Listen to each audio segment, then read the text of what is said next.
ഏത് നല്ല മാസത്തിലാണെങ്കിലും എത്ര കണ്ട് നല്ല നീയത്തുണ്ടോ അതിന്റെ ഫലം അവന് അനുഭവിക്കാൻ കഴിയും. നാളെ മഹ്ശറയിൽ കോടാനക്കോടി ജനങ്ങൾ ഇങ്ങനെ ഒരുമിച്ച് കൂടുന്ന സമയത്ത് അള്ളാഹുവിന്റെ ആരിഫീങ്ങളും ഔലിയാക്കളും മഹാന്മാരുമായി സംഗമിക്കാൻ നമുക്ക് സാധിക്കണമെങ്കിൽ തീർച്ചയായും നാം മനസ്സിലാക്കണം, നിയ്യത്തിന്റെ ഹാലത്ത് പോലെയാണ് മയ്യത്തിന്റെ ഹാലത്ത്. ഈ ദുനിയാവിലെ ജീവിതം താൽക്കാലികമാണ്, നൈമിഷികമാണ്.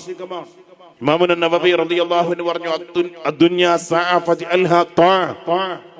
ഈ ദുനിയാവിലെ ജീവിതം താൽക്കാലികമാണ്, നൈമിഷികമാണ്, കുറഞ്ഞ കാലമാണ് ജീവിക്കുന്നതെങ്കിലും അത് ത്വാഅത്താക്കി മാറ്റാൻ ശ്രമിക്കണം. ത്വാഅത്താക്കി മാറ്റാൻ, ഇബാദത്താക്കി മാറ്റാൻ, അമലാക്കി മാറ്റാൻ, അത് ഇബാദത്താക്കി മാറ്റാൻ നീ ശ്രമിക്കണം. പ്രിയമുള്ള മുഅ്മിനീങ്ങളെ, നമ്മൾ മഹാന്മാരെ മഹബത്ത് വെച്ചുകൊണ്ടുള്ള ജീവിതം നമുക്കുള്ളെങ്കിൽ, ആ ഒരു മഹബത്തിന്റെ മേലിലായുള്ള മരണമാണ് നമുക്കുള്ളതെങ്കിൽ അന്ത്യനാളിൽ പുനർജന്മം ഉണ്ടാവുക. ഇന്നമാ യുബ്അസുന്നാസു അലാ ഖദരി നിയ്യാത്തി, നമ്മുടെയൊക്കെ നിയ്യത്തിനനുസരിച്ചാണ്.